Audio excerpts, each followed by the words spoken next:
Tracy Kitten with Information Security Media Group. I'm here with Bryan Jardine, Director of Fraud Prevention for Easy Solutions. And Bryan, something that you and I have been talking about that I'd like to talk a little bit more about here is the need for authentication to go beyond the user. And part of the reason for that is the fact that socially engineered schemes, phishing is one part of that, but there's so much more that's just gotten so much more sophisticated. Yeah, you're right, Tracy. What we've seen in the industry really has been an emergence of a new type of phishing. Right? When we talk about traditional phishing, we always think about the email channels and getting those unknown senders. And what we found is with the adoption of hypermedia and social media amongst the majority of U.S. adults, I think 71% of U.S. adults have some sort of social media account. We're seeing the divergence from traditional phishing into those new channels. And it's really because they're gathering a lot more information about the individual, which really is increasing the need for additional types of authentication factors. So when we talk about going beyond traditional authentication factors, we're really talking about going beyond the user, doing things on the back end that would help an institution or an organization identify a user without really even asking the user to offer anything to authenticate himself. Right. And I think it's a natural migration, right? And part of the weakest link to a security control really is the individual. And we've been so reliant upon utilizing that individual as a security point. And because of the phishing and because of the compromise of credentials, as well as individual identifiable attributes, the back end really needs to kind of take up the slack and be able to intelligently differentiate between not just knowing the information, but knowing the individual. So what types of things are taking place on the back end? Are we talking about device identification, geolocation? Is it risk monitoring, transaction monitoring? What's taking place? Yeah, it's really a combination of everything. So again, we used to segment out our type of security controls based on what they did. And individually, they're no longer strong enough to really overcome the more sophisticated levels of attacks we're seeing. So authentication by itself, though it's necessary, is simply not enough to be able to eliminate the risk associated with accepting at face value the authentication. So what we're seeing a lot of is the multi-layered approach to fraud prevention programs that utilize authentication in relation to geo-IP location, device ID-centric attributes, as well as the status of the individual, knowing the individual's behaviors within those accounts to really paint a much clearer, comprehensive picture. Do you think, Bryan, there might come a time when we no longer ask users to provide information that would help to authenticate them? Do you think we'll be doing all of that on the back end with back-end analytics? That's a great question. I think that it's possible. What I mean by that is we really have to change the mindset of the industry to stop leveraging information that's publicly available.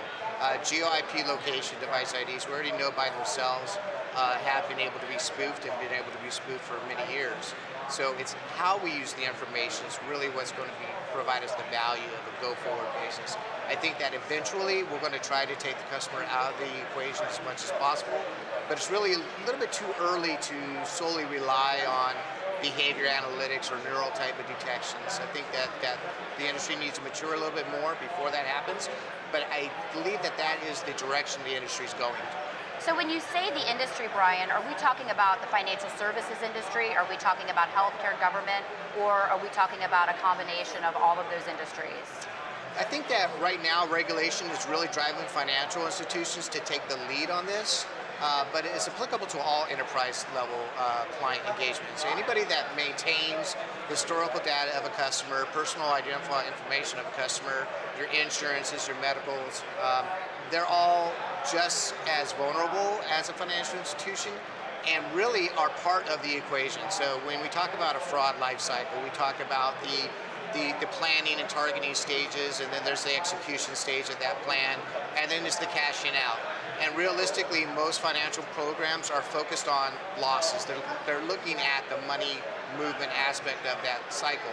But as a industry, financial services alone can't do it. They really need to help the regulations penetrate those other verticals, such as insurance, such as healthcare, and ensure that the same type of regulatory requirements that are being placed on financials also affect their ability to communicate to those other verticals and share information. Because right now, healthcare is a big concern when you're talking about personal identifiable information. They have everything I ever need to know about an individual, and I use that information to go to the bank. So they really need to have a more cooperative effort between the two. And that goes right hand in hand with what you were talking about earlier, the fact that social media has really necessitated the need for stronger authentication because there's so much information out there about the user. It's just really easy for hackers to say that they can use the same information to authenticate themselves. Yeah, absolutely. It's a cause and effect, right? Is when we put in a security control that suggests that I need to know your social security number, your date of birth, your last address, your phone number, your geolocation, where you went to school, what your alma mater is, all that information is prevalent on social media. And lots of times you get those unknown friend requests, or you get somebody who said they went to college with you, or you belong to an association. So you start receiving emails, and you start receiving link requests, and you start receiving, check out this photo, check out this image, and they're obfuscated or tiny URLs.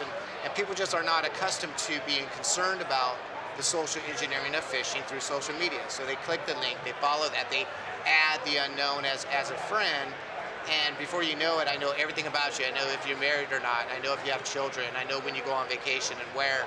I know what kind of car you drive, because we all share that information with our friends and family. So you buy a new car, you take a picture of it. They know you have a brand new Camry or something, and that typically is the same type of question that you would be asked through an authentication factor. So we have to go above and beyond. Yeah, just like your pet's first name, right? That's right. Something that gets asked quite a bit. Let's talk a little bit, Bryan, beyond just the authentication that's taking place on the back end and some of the behavioral analytics and the transaction monitoring that might happen. What about solutions like DMARC? Are these types of initiatives really making a difference in some of the phishing attacks that we're seeing? Yeah, I think that DMARC is a protocol standard. It's still going through the standardization process.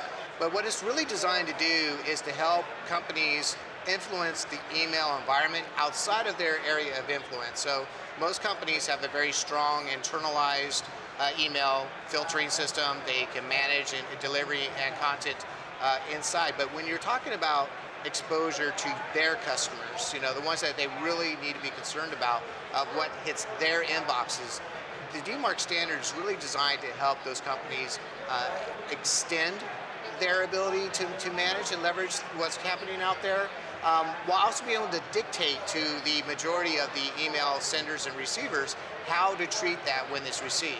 So no longer are the days where you just tell them, please send this to junk.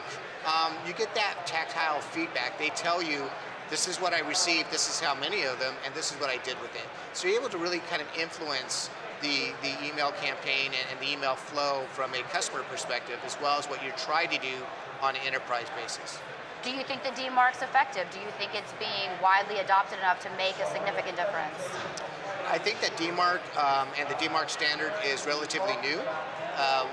We have a product called DMARC Compass, and a number of our customers have adopted it, and they've seen very proactive measures in their anti-fraud solution programs. But again, it's part of a multi-layered approach.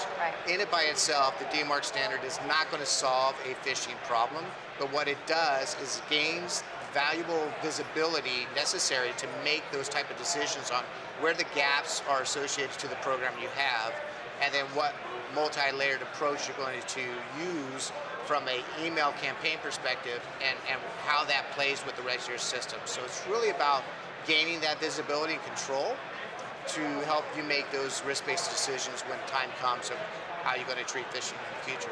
Sure, makes sense.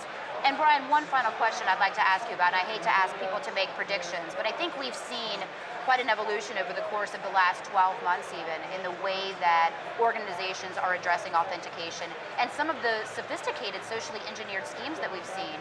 Where do you see the industry going in the next 12 months?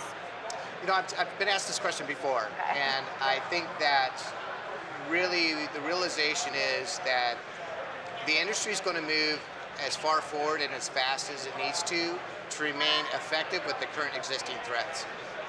As we anticipate what those next threats are going to be, the level of sophistication with authentication is going to need to increase exponentially. We have to understand that newer logic costs more money. Business intelligence costs money. Device analytics costs money. It's not the old buy a token and I solved my problem equation anymore. So we're going to really have to consciously make an effort to increase our funding, as well as to bring in those new types of technologies to be able to keep pace. And I think that what we're going to find is it's going to be an extension of the individual.